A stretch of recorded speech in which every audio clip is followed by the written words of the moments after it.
सभी को मेरा सलाम, नमस्कार, सत श्री अकाल, जोहार। देश के जो हालात हैं लोग वाकिफ़ हैं,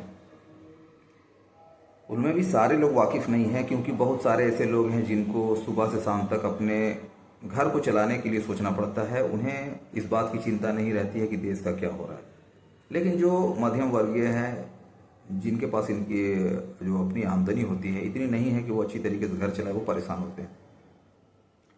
तो ऐसे लोग थोड़ा जागरूक होते हैं, जो थोड़ा पढ़े लिखे हैं वो भी जागरूक हैं। अभी जो मामला सामने पेश आया है कि उस शख्सियत को अरेस्ट किया गया है, सोनम वांगचुक, जिनकी जीवनी को लेकर आमिर खान ने एक फिल्म का निर्माण किया था, प्रोड्यूस किया था, और वो फिल्म 3 इडियट है, जो लोगों को काफ़ी पसंद आया था। उनके बारे आम आदमी आज के समय में पता कर सकते हैं।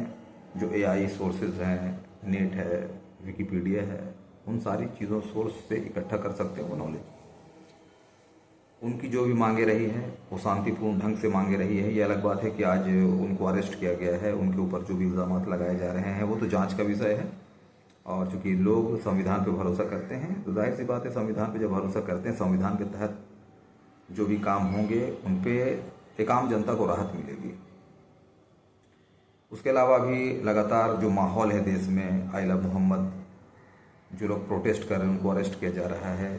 तो यहाँ पर एक बात मैं कह देना चाहता हूँ कि ये कोई नया ट्रेंड नहीं है। और हमारा देश एक धर्मनिरपेक्ष राष्ट्र है, जहाँ पर हर धर्म को सम्मान पाने का, समान प्रचार प्रसार करने का और अपने पसंद से किसी भी धर्म को एक्सेप्ट करके उसके अकॉर्डिंग लाइफ जीने का राइट दिया गया है।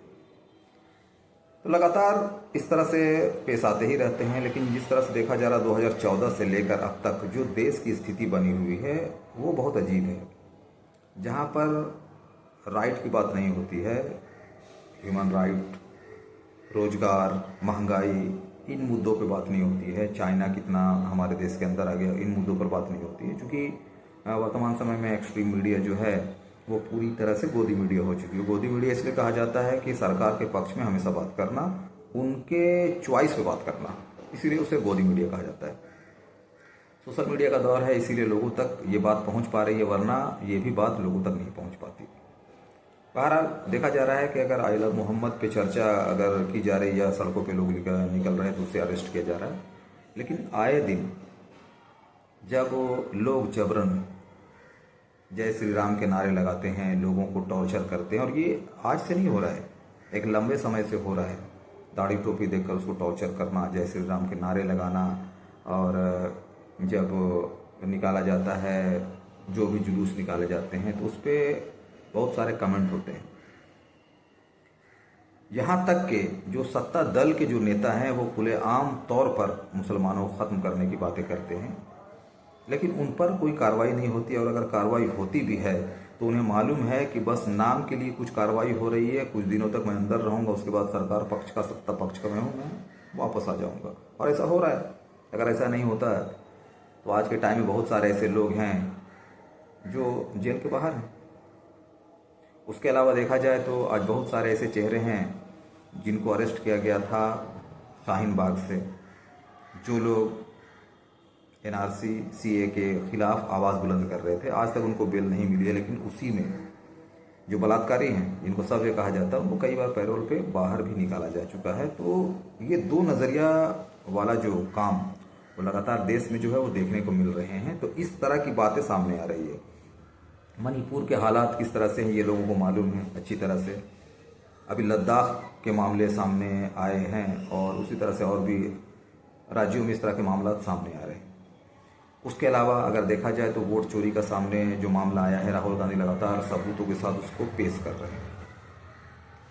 और चूंकि 2023 में ऐसे कानून बनाए गए थे सत्ता दल के तरफ से कि आप चुनाव आयोग पर किसी तरह के केस नहीं कर सकते हैं, उसी तरह फिर किया गया कि मुख्य चुनाव आयुक्त के इलेक्शन में भी सत्ता पक्ष के 2 और विपक्ष की 1। तो जाहिर सी बात है कि सत्ता पक्ष का ही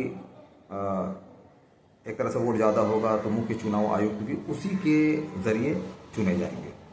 तो ये जिस तरह से कानून बनाए गए हैं, इससे साफ जाहिर है कि इसी सोच के तहत ये कानून बनाया गया था। अगर चुनाव आयोग अपना काम निष्पक्ष नहीं करता है तो चाहे जितने भी चुनाव होंगे, सत्ता पक्ष कभी भी सत्ता से नहीं हटेगा, चाहे जनता किसी को वोट करे। ये हालात देश के हो चुके हैं। जीएसटी को लागू किया जाता है, जीएसटी को लागू करके रेट बढ़ाए जाते हैं और उस वक्त भी खुशी मनाया जाता है, जीएसटी डे के तौर पे मनाया जाता है। उसके बाद 2025 में जीएसटी को घटाया जाता है और उसको उत्सव मनाने के लिए कहा जाता है।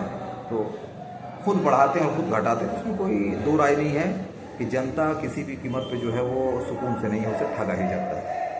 तो जनता को इन बातों को सोचना ज़रूरी है।